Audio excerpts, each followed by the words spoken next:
ఈరోజు శక్తివంతమైన 24వ నక్షత్రం శతభిష నక్షత్రం గురించి తెలుసుకుందాము.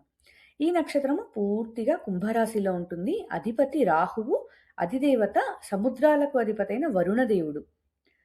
ఇంకా శతభిష నక్షత్రం అంటే 100 వైద్యులు లేదా 100 నేత్రాలు అని అర్థము.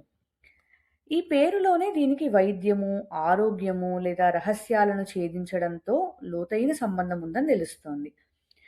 ఈ నక్షత్రానికి చిహ్నము సింబల్ వచ్చేసి ఎంప్టీ సర్కిల్ అంటే ఖాళీ వృత్తం అన్నమాట. స్వభావాన్ని విషయానికొచ్చినట్టయితే ఈ నక్షత్ర జాతకులకు ఎక్కువగా రిసర్చ్ ఓరియెంటెడ్ మైండ్ ఉంటుందన్నమాట. అంటే దేన్నైనా ఎక్కువగా తెలుసుకోవాలి అన్న కుతూహలం ఉంటుంది. వీళ్ళు ఎక్కువగా సైంటిస్ట్ లేదా పరిశోధకులుగా రాణిస్తారు. ఇంకోటి హీలింగ్ ఎబిలిటీ వైద్య నైపుణ్యం అన్నమాట. పేరుకి తగ్గట్టుగానే 100 వైద్యులు అన్న పేరుకి తగ్గట్టుగానే వీళ్ళు ఇతరులను హీల్ చేయగలరు. అది కౌన్సెలింగ్ ద్వారా గానియండి లేదా వైద్య రంగం డాక్టర్స్‌గా గాని హీల్ చేయగలరు. And independent nature. ఎక్కువగా స్వతంత్ర భావాలుంటాయన్నమాట. ఇతరుల మీద ఆధారపడడం అస్సలిష్టం ఉండదు వీళ్ళకి.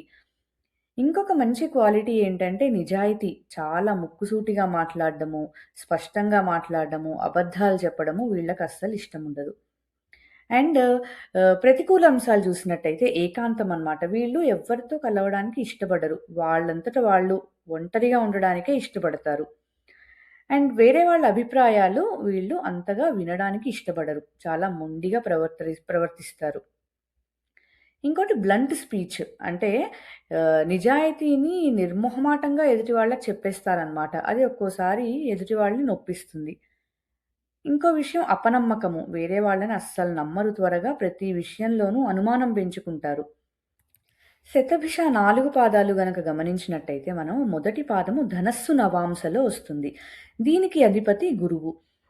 గురువు, రాహువు కలయిక వల్ల వీళ్ళు చాలా పాజిటివ్‌గా ఉంటారనమాట. ఆప్టిమిస్టిక్ నేచర్ ఉండుంటుంది. కష్టాల్లో గూడా మంచినే చూస్తారు. ఓకే. ఫ్యూచర్‌లో ఏదో బావుంటుంది, జరగబోతుంది అని అనుకుంటారు. నీతి, నిజాయితీ మరియు ధర్మానికి కట్టుబడి ఉంటారు. రెండవ పాదము మకర నవాంశ. దీనికి అధిపతి శని. శని, రాహువుల కలయిక వల్ల వీళ్ళు క్రమశిక్షణగా ఉంటారు, ప్రాక్టికల్‌గా ఉంటారు మరియు క్రమశిక్షణ, సమయపాలన కరెక్ట్‌గా 9:00 అంటే 9:00 కల్లా చేయాలి. అట్లా సమయం పాలన పాటిస్తారనమాట. కష్టపడే తత్వం గూడా వీళ్ళకి ఎక్కువగా ఉంటుంది. వీళ్ళ గోల్స్ నెరవేర్చుకోవడానికి ఎంతటి కష్టానికైనా సిద్ధపడతారు. ఇంకా మూడవ పాదము కుంభ నవాంశ. దీనికి గూడా అధిపతి శని. ఈ శని, రాహువుల కలయిక వల్ల వీళ్ళు ఎక్కువగా తెలివితేటలతో ఉంటారు.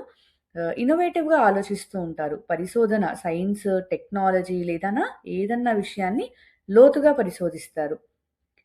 ఆఖరి పాదం 4వ పాదము మీన నవాంశలో వస్తుంది. దీనికి కూడా అధిపతి గురువు. ఇక్కడ గురు, రాహువుల కలయిక వల్ల వీళ్ళు ఎక్కువ ఆధ్యాత్మిక చింతనతో ఉంటారు.